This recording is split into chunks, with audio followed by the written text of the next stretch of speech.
Good afternoon. Of the duties granted to governors by our state constitution, few are more consequential than nominating a new justice to the state Supreme Court. The California Supreme Court is the good and great guardian of not just our laws and constitution, but our state's deeply embedded and unwavering dedication to the principle of equal justice under the law. Today, I'm honored to add another distinguished name to that long legacy of jurisprudence. Judge Martin Jenkins is both a product and a protector of the California dream. The son of a Coit Tower janitor and a nurse, Judge Jenkins spent a lifetime overcoming odds, breaking down barriers, and blazing new trails. A former NFL player, he excelled on the football field before smartly deciding there might be more career longevity on the field of law. As a lawyer and a judge, he's built an irreproachable reputation as a person of fortitude and fairness, a man of inner strength, grace, and compassion, who knows that despite what the Declaration says, life, liberty, and the pursuit of happiness are not simply inalienable. They must be relentlessly protected and defended. Over a distinguished career that spans more than 4 decades, Judge Jenkins has worked at every level of our vaunted legal system. A civil rights attorney, a county prosecutor, a municipal superior, and federal court judge, and appointed by President Bill Clinton. Somehow, we were able to lure him out of a well-deserved retirement at the beginning of my administration to serve as Judicial Appointments Secretary, where he's helped me elevate some of the most able and diverse legal minds ever assembled to the California bench. And now his career culminates in a seat on the California Supreme Court. In the spirit of Oliver Wendell Holmes, who said, "The life of the law has not been logic, it has been experience, the felt necessities of the time." Judge Martin Jenkins has the right experience at the right time in our state's history. He'll also be making history as only the 3rd black man to serve on our highest court and the first openly gay Supreme Court justice. And trust me, as someone who understands firsthand the role of the court in determining marriage equality to be a fundamental right, I can't tell you how important it is to have someone on the bench who's a living, breathing example of the idea that love means love. He hasn't just learned the power of the law to protect our human rights. Martin Jenkins has lived it. So Justice Martin Jenkins is a person of highest principles, and I'm honored today to nominate him to the California's highest court. Justice Jenkins.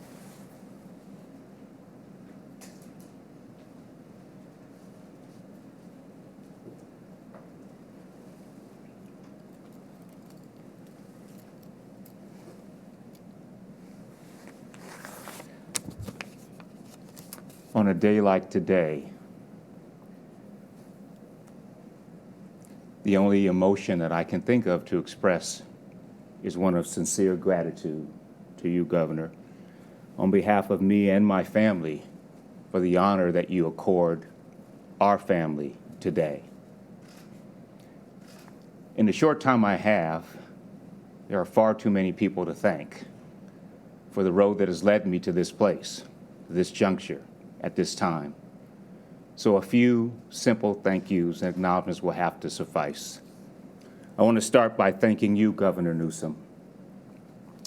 I couldn't have known a little less than 2 years ago when I accepted your offer to serve as your Judicial Appointments Secretary that I would stand here today as a nominee for the California Supreme Court.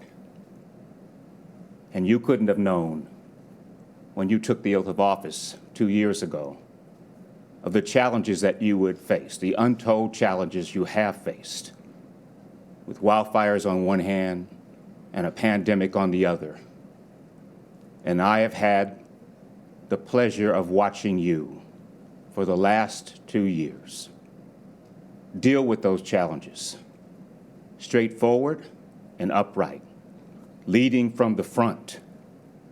And I have watched you always to try to fashion policy and initiatives that reflect your deepest values, equality and inclusion of all, protecting the least in California, along with Californians in general.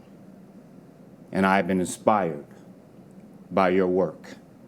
And I want you to know I will take the lessons I've learned in working with you to my new responsibilities on the California Supreme Court. Thank you so much, Governor. I also want to acknowledge the member of the Supreme Court that I will replace in this new responsibility, Justice Ming Chin, who's been a friend, and he has also led me through support to the place I stand here today. 25 years of tremendous service to the citizens of California, and I want to acknowledge his service.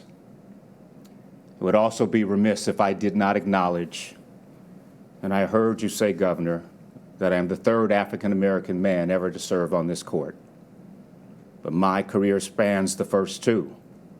I remember well when Wiley Emanuel was appointed in 1977 to the California Supreme Court, to be followed by Alan Broussard.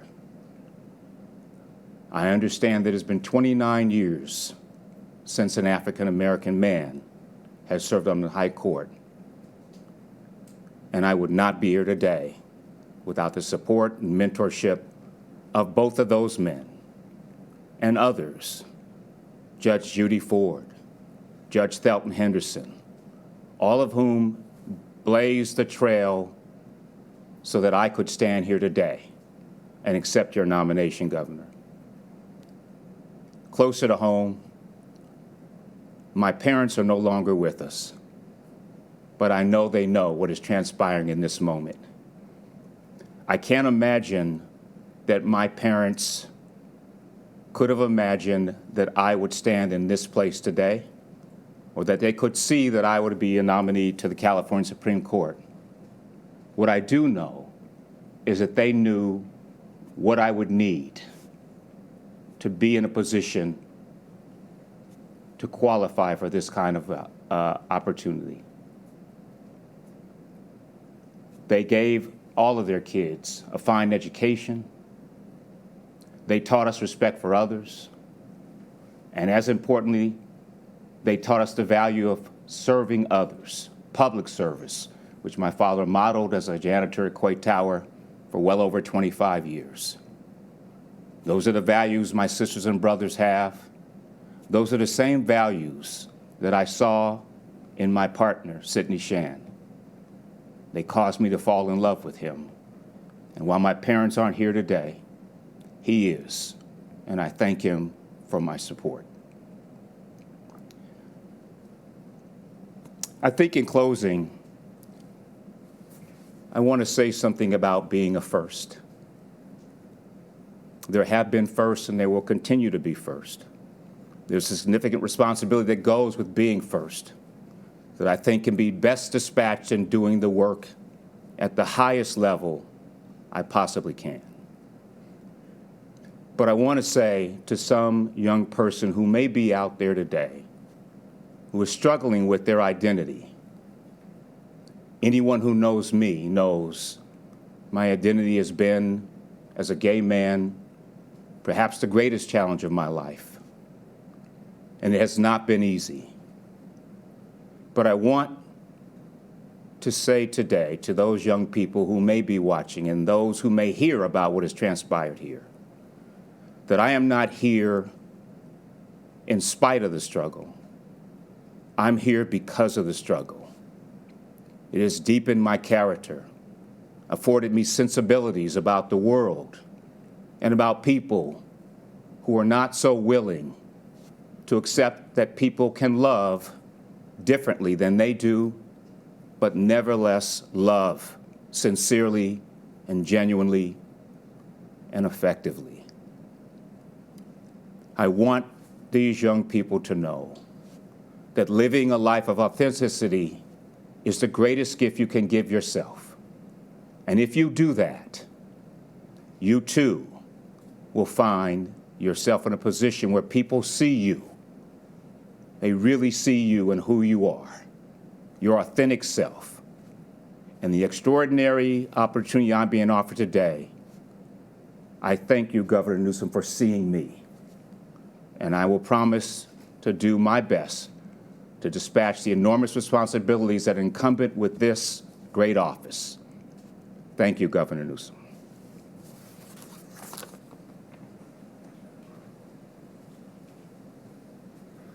Well, now you know why I just nominated Judge Jenkins, and what an honor, man of decency, character, faith and devotion to the law, but an extraordinary lived experience that he'll bring to bear on this court. We couldn't be more proud of this moment and more proud of Justice Jenkins. And so I just wanted to dispense with that from top of today's presentation because of the magnitude and importance we place upon these selections to the California State Supreme Court. We certainly look forward to an expedited process through what we refer to as Jenny, and hopefully seeing Justice Jenkins on the court as early as next month. With that, let me update everybody on COVID-19 and our emergency preparedness response, and I'll begin with a slide here of the top 20 largest California wildfires that date back to 1932. This slide is very telling. It's also very alarming. If you take a look at the slide, you'll see a very large red part of the pie representing the August complex, which is now the largest in California's history. You can see it makes up more than all of the fires that occurred between 1932 and 1999. You can see the blue, what has occurred since 2000, just in a decade, the number of fires, and of course this year with the unprecedented number of wildfires here in the state of California. If that's not proof point, testament to climate change, I don't know what is. Forest management has long been an issue. Vegetation management is certainly an issue in this state and in this nation. But just consider what has occurred since 1999 here in the state of California and put it in perspective as it relates to the challenges we face here in California. 4 million now acres have been burned. Year to date, 23 major wildfire complexes still raging here in the state of California. 31 people have lost their lives. Close to 9,000 structures now have been destroyed in the state of California, and that's 8,687 structures destroyed and counting. As we get back in, repopulate areas, that number invariably will grow. As it relates to the number of wildfires here in the state of California, we also have a number of challenges with number of people coming from all across the country, mutual aid system that continues to be challenging, including, by the way, this presentation. And so in just a moment, I'll get back as we get this presentation up, because I want to make sure that we are providing all of the information in an accurate manner. Just one moment.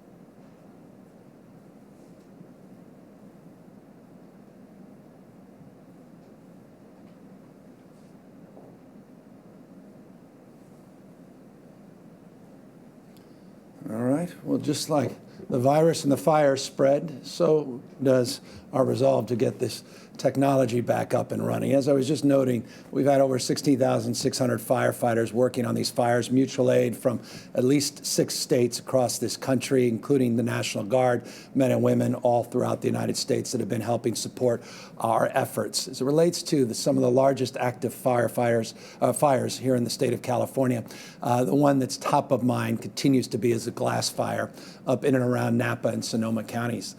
Last week, I presented to you that we were 0% contained on that fire.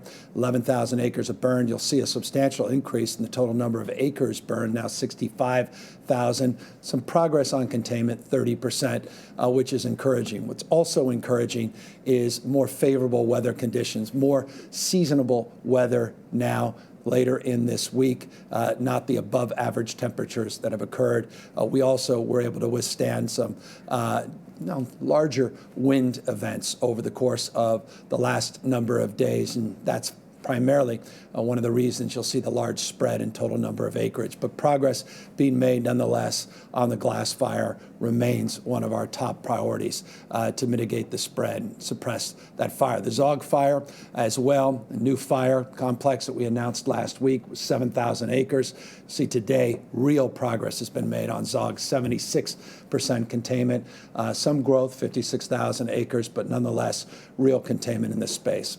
I mentioned a moment ago the August complex, 45% contained in some 878,000 acres last week burned, now breaking 1 million acres, unprecedented in California's history. This is simply the largest active wildfire in the state's history. Again, you looked at that previous chart going back to 1932. This predates even records prior to 1932. Progress, stubborn, 54% containment on this complex. Speaking of complexes, the northern complex in and around Plumas and Lassen counties, 78% contained last week, a little over 300,000 acres. We were able to keep the containment on the acreage to 318,000, 83% contained.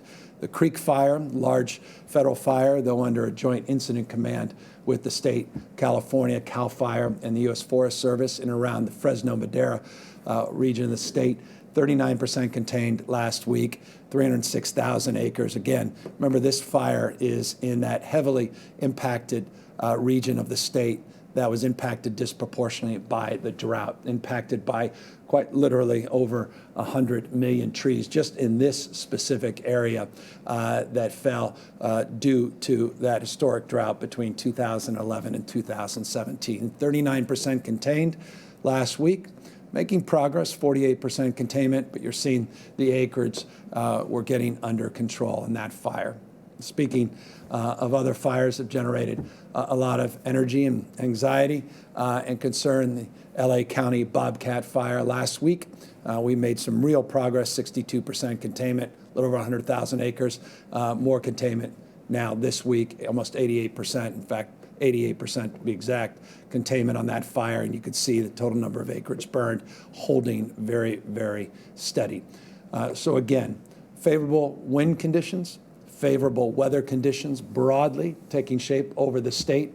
A number of other complexes that we've been highlighting over the course of the last number of months that we did not include in these slides because we've made substantial progress, and that is encouraging. And so what has been historic since, you recall, August 15th and the 72 extraordinary hours, over 11,000 lightning strikes in that unprecedented short period of time, put enormous pressure on this state. We're finally getting our arms around it. Real progress being made, but still 23 stubborn fires that we're working aggressively to contain. Again, hats off to the men and women in uniform, CAL FIRE, and again, all the mutual aid all across this country for their outstanding work.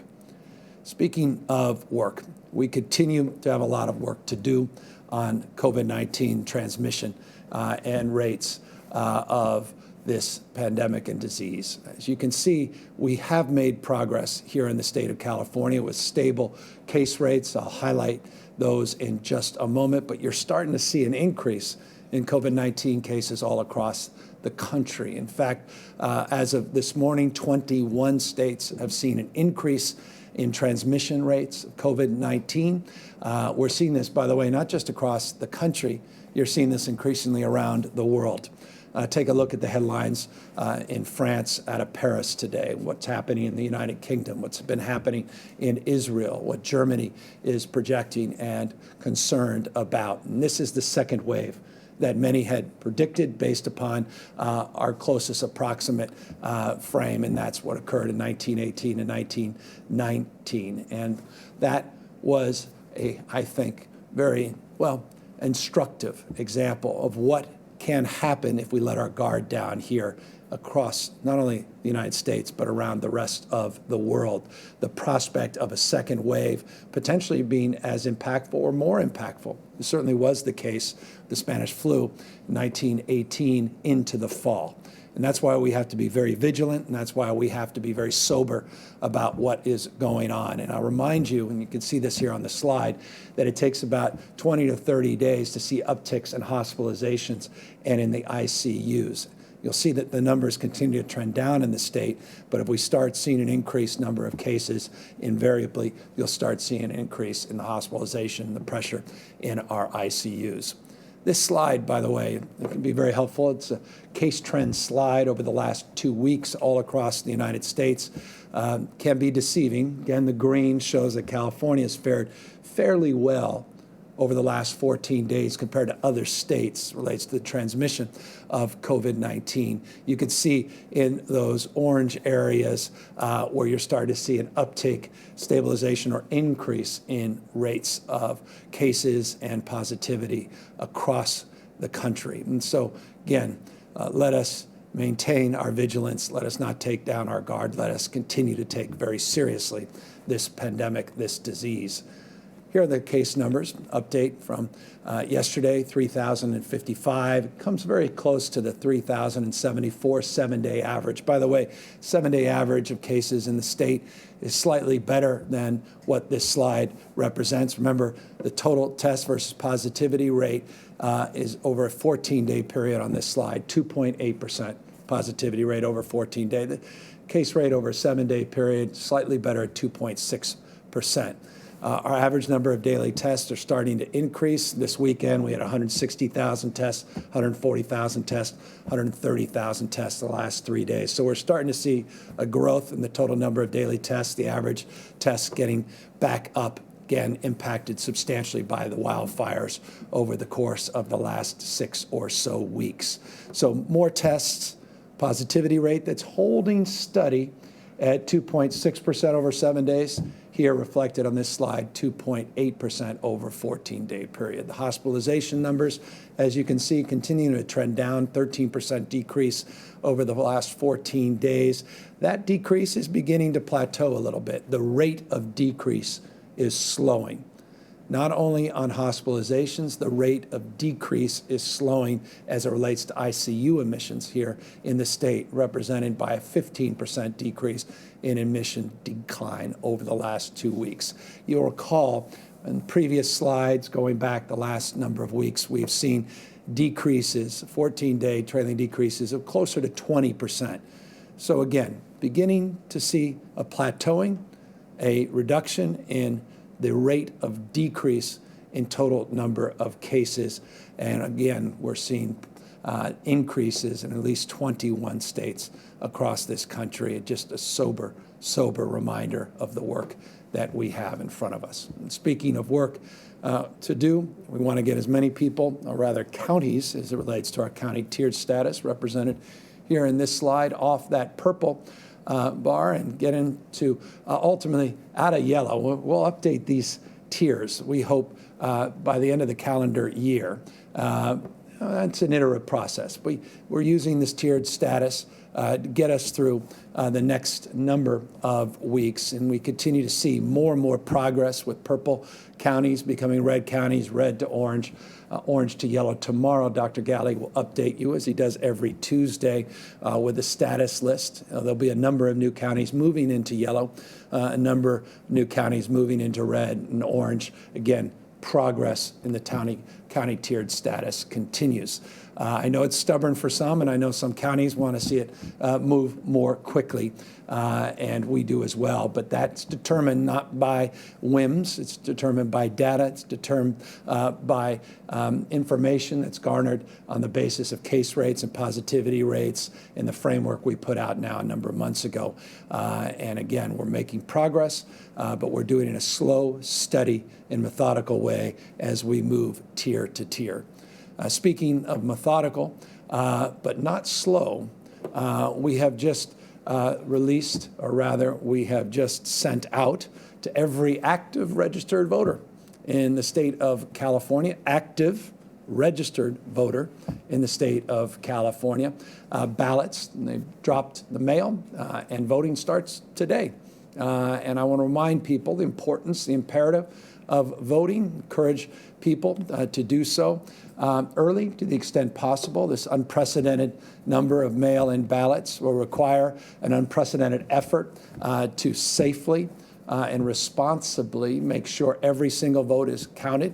I'll remind you, you can track where your ballot is. There's a barcode. There's a very sophisticated process to make sure that we are keeping safe the integrity of our election system here in the state of California. Encourage you to either go to the Secretary of State's website or, as always, you'll see prompts on some of our other state websites, including the covid19.ca.gov website, covid19.ca.gov. That's a default for all the information that we provide you in these updates. But starting today, voting can occur in the state of California.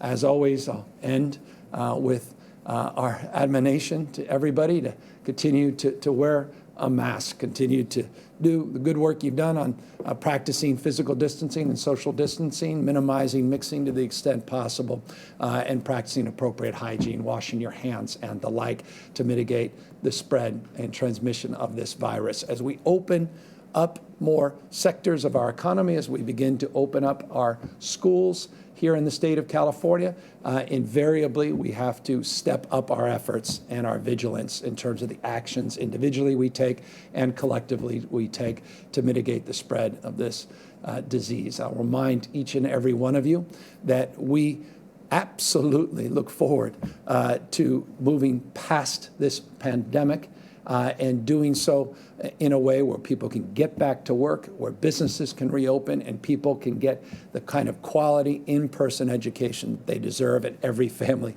trust me, is desperately looking forward to. The best way to do that, the best way to advance that collective cause is taking a look at this list and considering your individual actions in that context.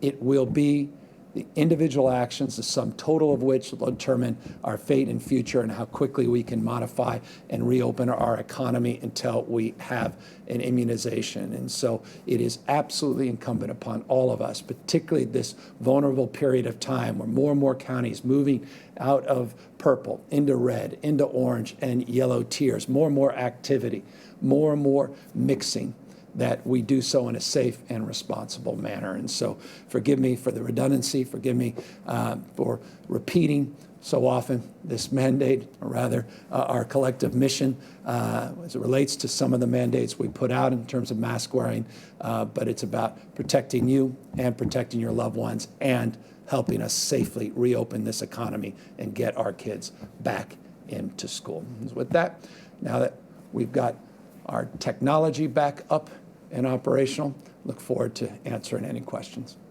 Alexei Kosev, SF Chronicle. Hi, Governor. We're about 10 days out from the deadline that you and lawmakers set in the budget for reversing about $11 billion in cuts, and Congress is not close yet to reaching a deal on another stimulus package that you would need to do that.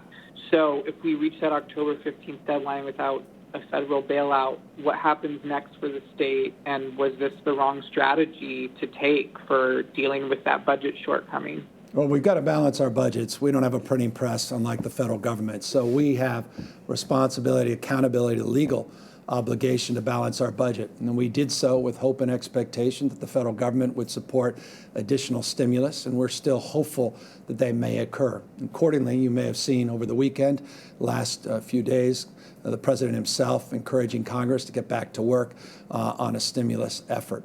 That said, you're correct. On October 15th, we had stipulated that the cuts that we put into place already on July 1st, that they could be reversed if indeed that stimulus was taking shape. Looks at the moment, at least, that may not occur before the 15th, though we'll see. And so those cuts will remain in effect.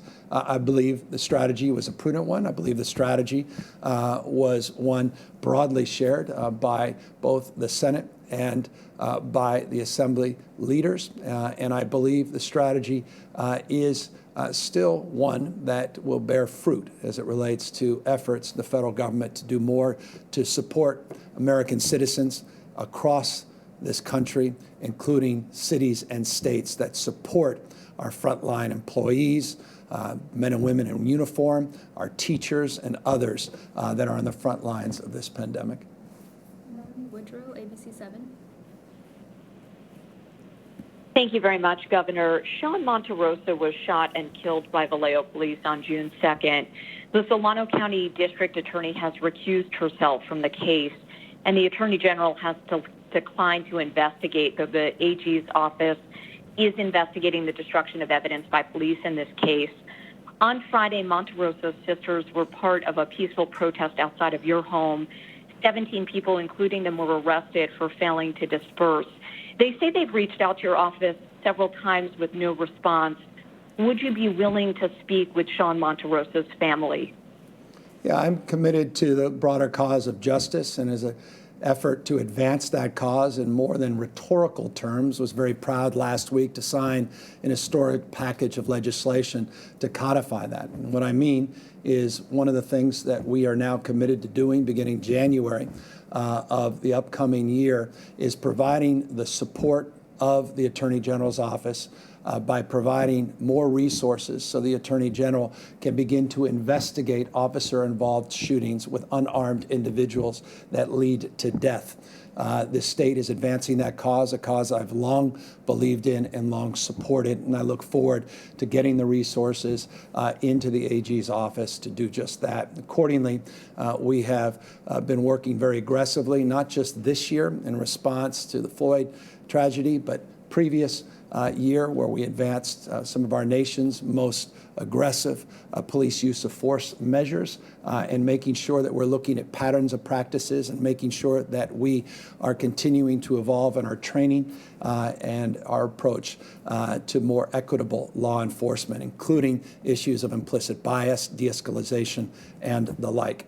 As it relates to the merits of the specific case, as governor, I'll take a look at that. In fact, I've asked my staff to take a much more detailed look at exactly why the Attorney General chose not to move forward in terms of the criminal investigation, though I'm very pleased and grateful to the Attorney General for moving forward as it relates to police practices in that jurisdiction.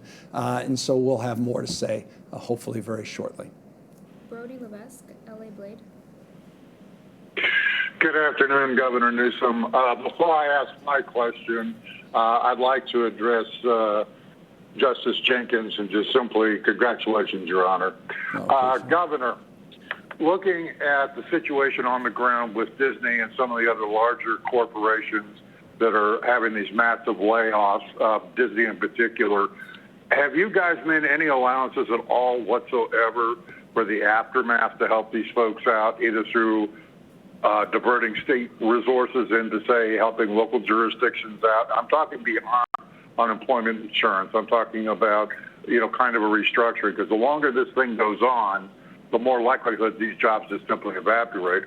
On top of that, we're having the same situation in Los Angeles County, where we've got a tremendous amount of small businesses that have just completely disappeared, and there's no likelihood of them ever coming back. And I was wondering, have you looked at, refocusing efforts moving forward, even as we're still combating this horrible disease?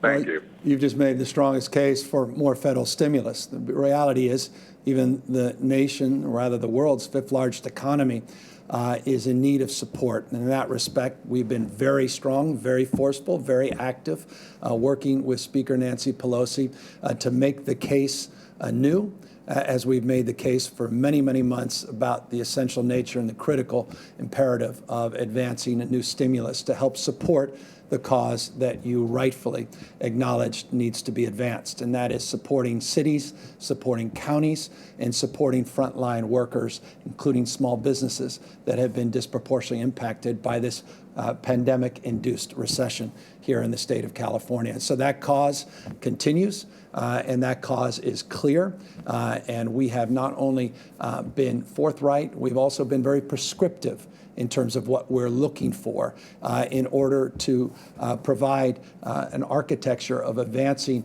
recovery here in the state of California and supporting working families, working poor, and supporting those that may have fallen through the cracks or not getting the support of unemployment insurance or the PUA support, and that may be more permanently harmed by this pandemic as it relates to their employability going forward. So on all fronts, we're putting together next year's budget.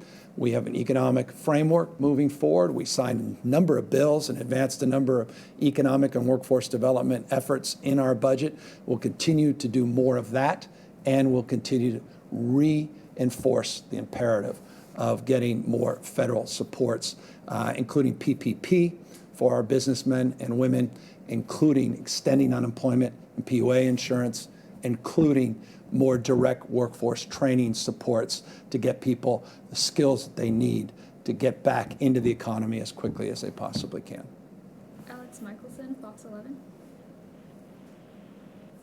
Thank you, Governor, and congratulations on the appointment today. I have a question about coronavirus. You've been pretty clear from the beginning of this crisis about the seriousness of COVID-19. The president this afternoon tweeting out that he's going to be leaving Walter Reed and saying, quote, "Feeling really good.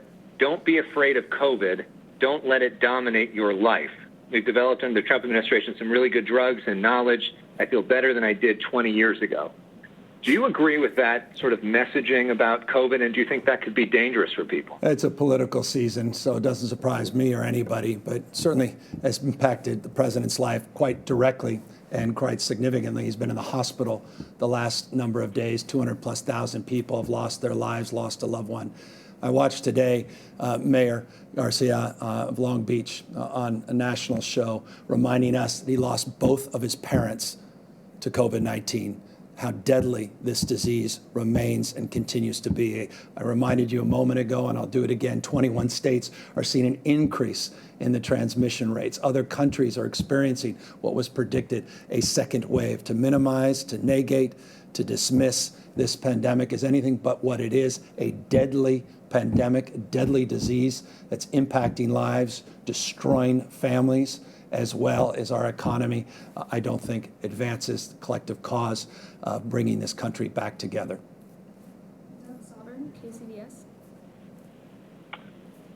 Hi, Governor. Thanks. It was only a decade ago that a lot of people would describe California as ungovernable, and now a growing number say it's unlivable. I personally know several people who have decided to move to other states. They've just had enough of worsening wildfires and rolling blackouts and smoky days when their kids can't go outside, and there are ads airing on our radio station now for a company serving people who want to leave the Bay Area. What do you say to the people who are ready to give up on California? I've lived here half a century. I've heard this pretty much every decade. You referenced a decade ago, and in this last decade, we've been enjoying economic prosperity, the likes of which few states have enjoyed. Last 5 years, 3.8% average GDP growth, 120 consecutive months of net job creation, record surpluses, record reserves, record level of business startups, innovation, more scientists, more researchers, more Nobel laureates in this state than any other state in this nation. All of that remains. Finest system of higher education anywhere in the world. The balance sheet of this state is extraordinary. Our competitiveness is second to none. The international status that we enjoy as a brand and our capacity to compete also is best of class. And so I'm very long this state, very confident in our ability to continue to prosper well into the future. And I would encourage you and many others just to look back as an example, a proof point, a point of reference to a edition of Time magazine that was done in 1994. The entire special edition was saying California's best days are behind it. They talked about the mass exodus. They talked about wildfires in this state. They talked about other things that were rather curious as it relates to the diversity of our state at the time and some of the xenophobia and nativism that was alive and well. We recovered as a state. We worked through that, as we always do. I saw today there was a happiness index put out. California remaining one of the happiest states for individuals to live in the United States of America. So we're challenged at this time, as every state in this country challenged at this time, in states that haven't had to struggle through this pandemic and the economic consequences, are beginning to struggle through this pandemic and its economic consequences. I was on the phone the other day and listening in to the governor of Colorado. They were talking about historic wildfires in their majestic state. It's not unique to California, the west coast of the United States, being impacted by these challenges, by these conditions. But as I always say, and forgive me, I'll say it yet again, it's our decisions, not conditions, that determine our fate and future. And I have confidence in our capacity to compete, to thrive, not just survive in the next number of years. And I would just encourage folks that are leaving to consider the fact that this state 6-7 months ago was dominating in so many different sectors, and those core tenets of the state remain still as alive and enlivened as they ever have been, despite some of these situational challenges that we face. Adam Beam, AP. Thank you, Governor. I have two questions. First of all, what's the latest on the reopening plan for Disneyland and other theme parks? And secondly, when it relates to this new equity metric, some county officials have voiced concern that this metric might hold them back from reopening businesses or schools at a time when reopening could bring an economic boost to their communities. So I'm just curious why your administration is introducing this metric at this time, and are you concerned at all that it could slow economic recovery? Well, we introduced the construct of the metric when we put out the tiered status. In fact, it was part of the original presentation, the original announcement. So it's not particularly new. But I would just say this. If you believe in growth and you don't believe in inclusion, then we're going to leave a lot of people behind. And one of the things we value as a state is inclusion. And we believe that we're all better off when we're all better off. Leaving communities behind in order to game your testing and your case rates, I don't think is right. And so our approach is about making sure that we are doing justice to our diverse communities and that we're not just gaming a system to paint a much more rosy picture that may be for some, but not all members of a community, particularly a specific county. Now, as it relates to your specific frame that some counties are concerned, you'll hear tomorrow Dr. Galley will come out with the new updates on the tiered status and the movement. And our broad strokes belief looks to be in this frame, meaning the equity measure, interestingly, may help advance the cause of reopening in some states because some counties are actually doing more in that respect, and that's being counted in to their capacity to move more expeditiously through the tier. So in fact, it may be something that advantages an economic opening, but does so in a way that brings more people to light and more inclusion to bear. And so we believe that a core value, and we believe this framework is an appropriate one. Jeremy White, Politico. Hey, Governor. Thanks for taking my question. Going to ask the thing that I think is on everyone's minds, which is who you are picking to get to the World Series this year. Just kidding.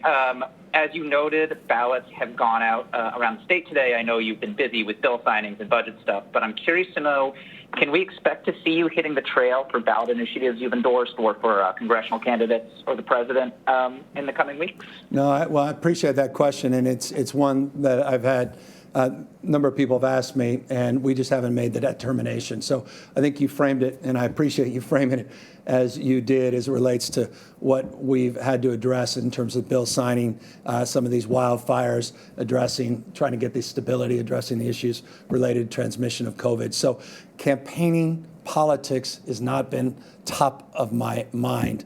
That said, now that the ballots have dropped, now that we are moving into this final sprint in this last month, I recognize the imperative and importance of that. We'll make some assessment and determination, but my fundamental responsibility, my top priority is my job governing the state of California, not campaigning for others, to the extent campaigning for causes that impact and benefit the state of California. We certainly look forward to doing more and saying more in that space. Final question, Angela Hart, Kaiser Health News.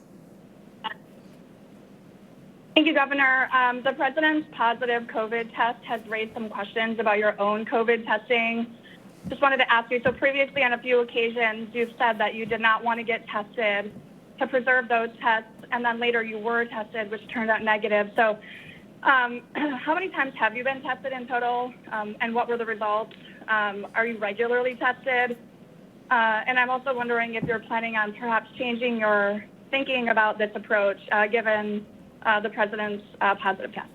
Yeah, no, we continue to practice what we preach in terms of mask wearing, relating to issues of highly vulnerable events in communities, be it visiting prisons or meeting with the president himself a few weeks back. Those were appropriate places to be tested, protocols well established. So we'll continue to maintain our vigilance. We'll continue not to send mixed messages as it relates to importance and the imperative of wearing masks or minimize the impact of this disease on people's health and lives that are lost. And we'll continue to update people as it relates to the health of our state and the health of this economy. And as it relates to my health, we've been tested on multiple occasions, tested negative, and if I was tested positive, I would have the responsibility and you would have the right to know, and that would be forthcoming.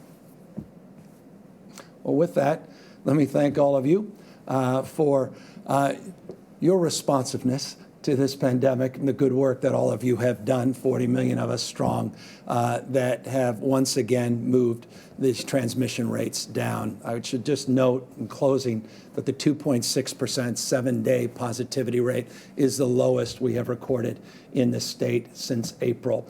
That's very encouraging, but again, we're seeing a plateauing of the rate of decline, and we're seeing parts of the state that continue to struggle as it relates to are effective and as it relates to the transmission of this disease. And that's why it's incumbent upon all of us to be vigilant and maintain the status, all the hard work that you have advanced, and continue it so we can get through this, get to a vaccine. Take care, everybody.